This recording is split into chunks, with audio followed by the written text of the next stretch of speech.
We're number 28 and dropping. A nonprofit called the Social Progress Index recently came out with another ranking on world progress. And guess what? 3 countries actually dropped when it came to overall progression: Hungary, Brazil, and us. And the other 2 dropped less than we did, which means we're doing worse over the last decade than every other country in the world, people. Is that a surprise, though? Maybe not when you look around and see the challenges we have in our country today. Our kids are struggling, our adults are overweight and drugged out, there's a political divide we haven't seen in a long time, and meanwhile, we're distracted by our phones and reality TV. The data points to an alarming picture of the state of our nation, said one really smart person. It's like we're a developing country, and that is just sad. Despite our enormous wealth, military power, and cultural influence, we're coming up in last place. We're like the entitled rich kid who keeps failing in class.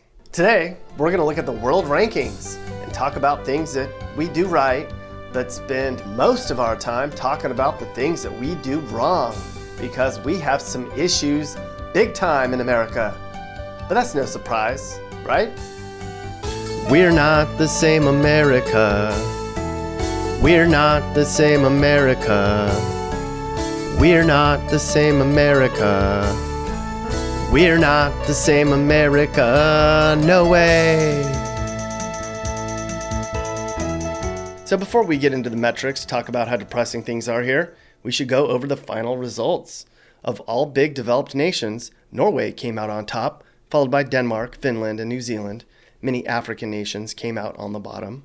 We ranked 28th, after having slipped from 11th a decade ago. We now rank behind significantly poorer countries like Estonia, Cyprus, Greece, and the Czech Republic.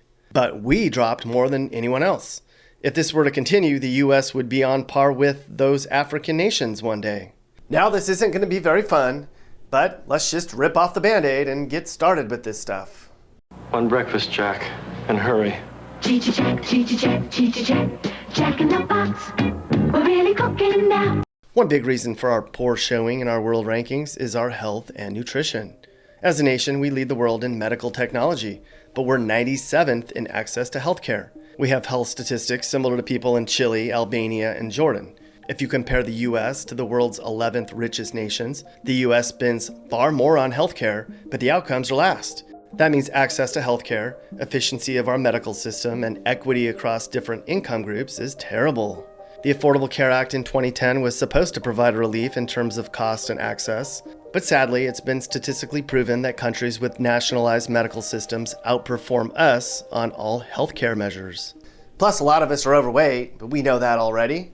We rank 11th in the world in terms of obesity rates and first among all developed nations, unless you count Kuwait. When you look at mental health, we're winners again. And by that, I mean losers. The World Health Organization says we have the 3rd highest depression rates in the world after China and India. The share of Americans who report that every day is a bad mental health day has doubled over the last 25 years. Rising distress and despair are a largely American phenomenon, not observed in other advanced countries. And since the pandemic, our depression rates have tripled. In terms of suicide rates, the US isn't crazy high. We rank 34th in the world for suicide rates per capita. But it's going up fast, pal. Our nation's suicide rates are up 30% since the year 2000 and up 50% among girls and women. And you can bet social media has a lot to do with that. This is drugs. This is your brain on drugs. Any questions? Who taught you how to do this stuff? You, all right? I learned it by watching you. Parents who use drugs have children who use drugs.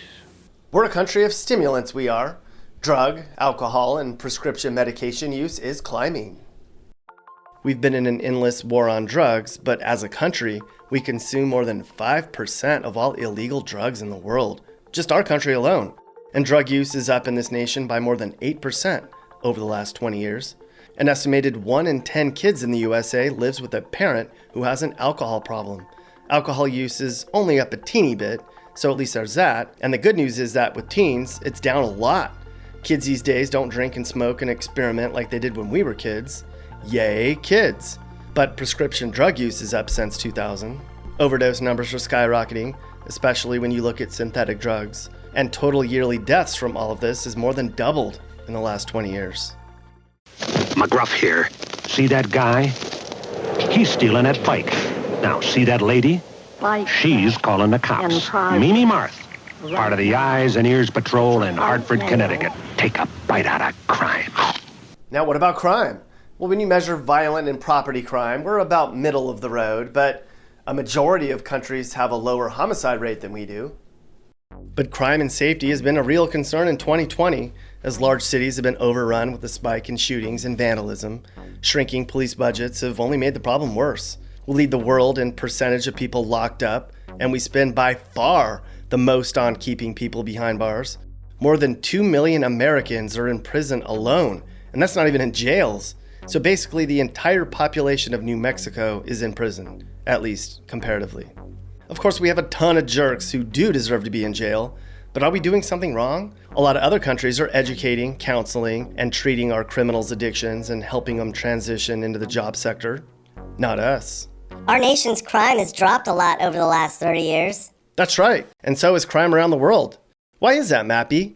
One study says because the world's population is getting older. Huh, well that makes sense, Mappy. You get an A.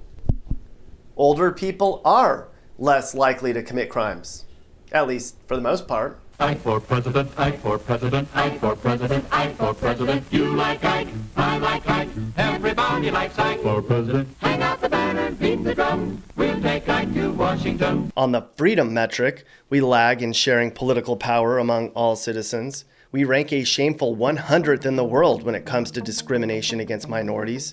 While anyone is capable of reaching the American dream, and clearly anyone can rise to power within our political system, it's still skewed towards one demographic.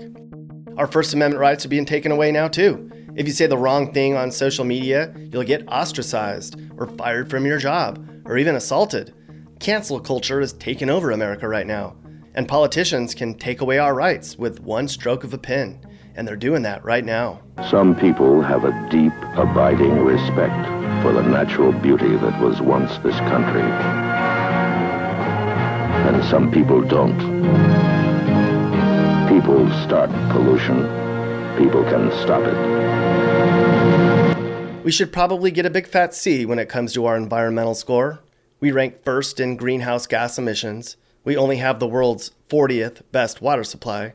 But in terms of overall pollution, when you measure chemicals in our water, the contamination in our soil, and particulate matter UGM3, whatever that means, we're super good, like almost at the bottom. Yay us. I'm a volunteer for the environment. I'm going to clean up some trash one day. Wait, you are a volunteer or you're going to be a volunteer? Both. I have a good soul. I don't think you can say that about yourself, Karen. I think other people need to say that about you. So weird. She's crazy. Education-wise, it's all over the place. We rank number 1 in the world for quality of our universities, but we rank 91st in the world when it comes to access to quality basic education. Our kids get an education roughly similar to what kids in Uzbekistan and Mongolia get, and that's not good. How do our kids compare to the kids across the world? About average. In reading, we're 11th in the world, and in science, we're close to that. But our math scores are middle of the road. Latvian and Czech Republic kids are smarter in math than we are. But you can't blame our schools as much as you can our family structure. Research has shown that 60% of school success is determined by an American kid's upbringing. Bad family structure, poor living conditions, and rough neighborhoods matter 6 times more than the quality of the teacher or the school itself.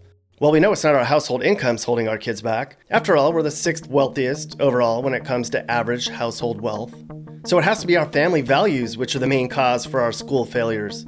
One big thing stands out here: family structure.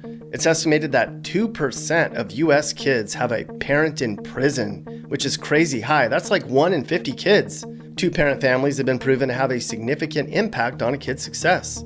Here in America, we have a high level of early marriage couples, and in a majority of US states, kids can still get married before the age of 18. The divorce rate among US households is going down over time, but we still rank 5th in the world for divorce rates at about 46%. Why? Well, Americans can legally marry so young these days, and divorces are much easier to navigate through now, and the social stigma of a divorce in the US no longer exists. And parents are distracted by trying to get ahead, by trying to please others, and by social media and TV. We have, apparently, the highest rate of kids living in single-parent households of all other nations. Almost a quarter of US kids under the age of 18 live with one parent and no other adult, which is 3 times higher than the world average. So maybe the eroding American family structure is setting up our kids for failure. Chasing the American dream puts undue stress on Americans. We work way too many hours. 1 in 10 Americans works more than 50 hours a week, which is the 10th highest rate in the world. And our system of support for working parents is weak. Companies in a lot of other countries give far more paid leave for new parents and much more vacation time and sick time than we do. And then there's this. Both parents work full-time in nearly half of all US households, and that's up from 31% in 1970. And those are only the households where there are 2 parents at home. And still, nearly a third of kids in our country live in poverty, people. If you're not out there sitting in traffic trying to get ahead in America, there's a decent chance you're also struggling or homeless. Homelessness in our country is going down for the most part, although in some of our major cities it's skyrocketing in places like New York, LA, Seattle, and Portland. More than 500,000 Americans sleep without shelter each night. All of this, all of the problems that we've talked about so far, it's been going on forever. They predate our current administration and have grown under the leadership of both parties. Of course, we're trying to fix things all the time. Kids are being asked to exercise more in school, and laws are passed banning certain foods. There's a war on drugs, like we said earlier. Schools are constantly tweaking things to improve scores and involvement. New homeless programs are developed to try to help house people and transition them more effectively. And new laws hit the books to regulate emissions and pollution. But are we succeeding? I mean, maybe the problem isn't the laws and programs and initiatives. What if the problem is us? You can't change laws and make changes to the way a country runs and expect change unless the people change with it. And you can't change people unless they want to change people. Maybe the reason we're falling behind other nations isn't the way we run our country. Maybe it's the people in it, the way we act and behave, and the choices we make. Face it, the American society is kind of broken right now. Now, earlier I did an optimistic video where I called America the best country on earth, but that was mostly just nationalistic pandering. Look, I fly the flag high and proud myself, but facts are facts. We have a lot of things that we're doing wrong. I mean, sure, we're rich and we're proud, but are we nice to each other? Are we complacent? Do we even give a crap anymore? I mean, have Americans thrown in the towel? And don't be so sad. Smile. We're gonna be okay. Probably. Maybe. We're kinda bad, it's kinda sad. It's like we know we're different and we don't give a shit. From LA to northern Maine, we're not the same America. 'Cause it seems we've lost our way. We're not the same America. Now there's no one left to blame.